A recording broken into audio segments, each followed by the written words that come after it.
What happens when you cross a Jag XJR with a Tahoe?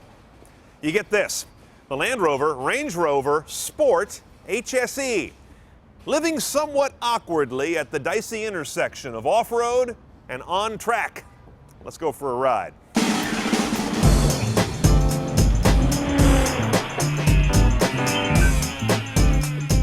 Now let's talk about what moves this 5,670 pounds of beast.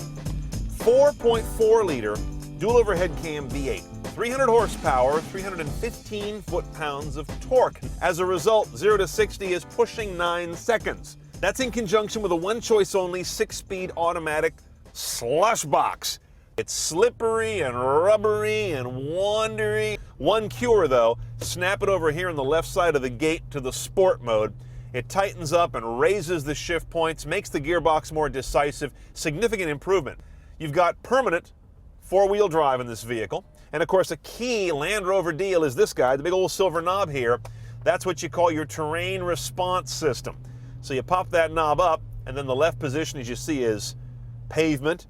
And then you've got all kinds of other terrain conditions you can dial in here to select basically via a macro how to set up the vehicle's drivetrain and get the most out of its off-road abilities.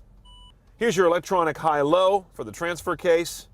Ride height right here, you can go up and down, and noticeably, by the way, this thing goes up and down like, it feels like 6 inches from top to bottom. And then this big yellow button here is your descent control. We have a luxury interior package on this car that has some non-tech stuff like fancy leather and wood. Also, it gives you heated front and rear seats. I'm amazed that those are an option. Shouldn't those be standard at $60,000+? You've also got a heated windshield, heated front washer jets, adaptive front lights, and check this out.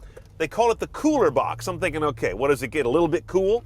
No, it gets cold. You can put sperm samples in there for a decade. Kind of a mixed bag on the cabin tech on this guy. First of all, the nav screen you see is stock. It's standard on this Range Rover Sport. Touch screen, large clear buttons. It's pretty easy to use. I didn't even have to look at a manual to get this one figured out. Once you do get your address entered, the resolution on the screen's pretty good. Not best of class, but certainly not the worst. Also, notice among the modes here, you have not just navigation, but also 4x4 information, an elaborate screen confirming and showing how your all-wheel drive is working and how you've got it set up. Now, the audio system, while it sounds good, doesn't look good.